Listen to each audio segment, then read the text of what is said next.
సభలో ఇంత తొందరలో నా మిత్రుడు చనిపోతాడని అనుకోలే, కానీ సంస్మరణ సభలో మాట్లాడే అవకాశం కల్పించినటువంటి వారి కుటుంబ సభ్యులకు, అదేవిధంగా శ్రేయోభిలాషులకు అందరు కూడా ముఖ్యంగా డి శ్రీనివాస్కు నా ప్రగాఢ సంతాపం తెలిపిస్తూ, ఆయనకు నాకు సంబంధం ఈనాటిది కాదు. ఆయన రిజర్వ్ బ్యాంక్ ఆఫ్ ఇండియాలో పనిచేస్తూ ఎన్ఎస్ఏలో పనిచేస్తున్నప్పటి నుంచి, ఆనాటి నుంచి నువ్వు యువజన కాంగ్రెస్ లో నేను బాగా యాక్టివ్ గా ఉండేదాన్ని, నాకు దగ్గర పరిచయం, ఎప్పుడో మాట్లాడేవాళ్ళం. అనుకోకుండా అంచెలంచెలుగా ఆయన పెరిగాడు, అంచెలంచెలుగా నేను కూడా పెరిగాను. నాది బ్యాక్గ్రౌండ్ ఏమి లేదు, ఆయన బ్యాక్గ్రౌండ్ కూడా ఏమి లేదు. కానీ ఆయనకు ఒక రాజారాం గారు మాజీ మంత్రి ఉండే, ఆయన సహకారంతో అంచెలంచెలుగా శాసనసభ్యుడుగా, మంత్రిగా, ఆఖరుకు నా తర్వాత పిసిసి అధ్యక్షుడు కూడా కావడం జరిగింది. నాకు కూడా అవకాశాలు వచ్చాయి.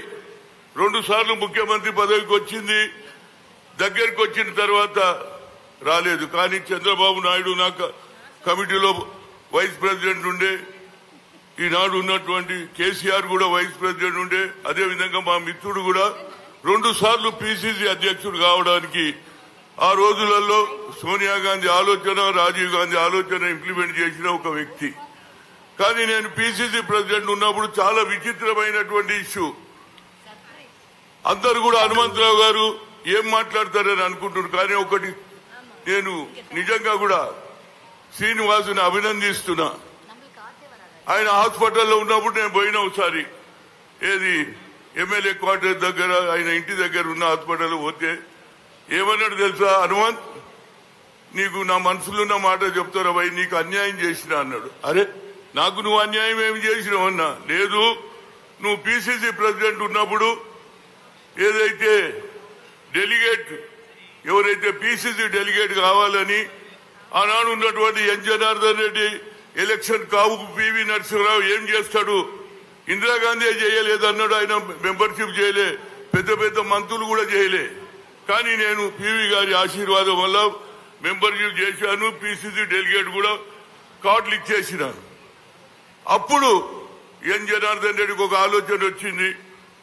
సింగాపురం రాజేశ్వరరావుని పట్టుకున్నాడు, ఎట్లనన్నా హనుమంతరావుని దించాలంటే నాకు సాయం చేయాలంటాడు. ఏం తింటది, ఏది లేదు, మంత్రులు రాలేదు, చాలా మంది పిసిసి డెలిగేట్ కాలేదు, నువ్వు సాయం చేయాలంటే మరి ఆయనకి ఏం చెప్పిండో నాకు తెలియదు. కానీ పివి గారి దగ్గరికి ఆనాడు ఉన్నటువంటి రఫీక్ ఆలం ప్రదేశ్ రిటర్నింగ్ ఆఫీసర్ ఉండే, ఆయన ఎవరికి ఇవ్వలే లిస్టు, కానీ పివి గారికి ఇచ్చిండు. అప్పుడు తనే చెప్పిండు, హనుమంతనా నీకు అన్యాయం చేసినా, నాకు నువ్వు అన్యాయం ఎందుకు, మనం ఇద్దరం ఫ్రెండ్సే కదా అంటే, లేదు పరిస్థితులు అట్లా వచ్చినాయి, నేనే 100 పేర్లు చేంజ్ చేసినా అన్నాడా. నాకు నిజంగా చాలా సంతోషం. చాలా మంది నాకు అన్యాయం చేసినా ఎవడు మాట్లాడాడు, అన్యాయం చేసింది చెప్పుకుంటాడంటే నిజంగా ఇది ట్రూ కాంగ్రెస్ మ్యాన్. తప్పు జరిగింది ఒప్పుకున్నాడు. ఇవాళ కొందరు తప్పులు చేసి కూడా మేము చేయలేదంటున్నారు. అందుగురించే నేను ఆయనకు నిజంగా నా హృదయపూర్వక ధన్యవాదాలు. వాళ్ళ కుటుంబ సభ్యులు ఆయుధారోగ్యాలతోటి, ఒక ఆయన ఎంపీ అయిండు, ఇంకో ఆయన చైర్మన్ కూడా అయిండు. అజ్జలజ్జలుగా వారి కుటుంబాలు ముందుకు పోవాలని, రాజకీయాలలో చేసిన తప్పును కూడా గ్రహించి నీకు అన్యాయం చేసిన అన్న పర్వాలేదు వైపు అన్యాయం చేసిన ఒప్పుకున్నావు. నిజంగా నేను నా హృదయపూర్వక ధన్యవాదాలు. నేను అనుకున్నాను ఇన్ని పేర్లు ఎవరు చేంజ్ చేసినట్టే నేనే చేసిన అని చెప్పిండు. ఇవాళ చాలా మంది తప్పులు చేసి కూడా అబద్దాలు చెప్తున్నారు. ఆయనకు ఆలోచన ఇప్పుడున్న నాయకులకు కూడా తప్పు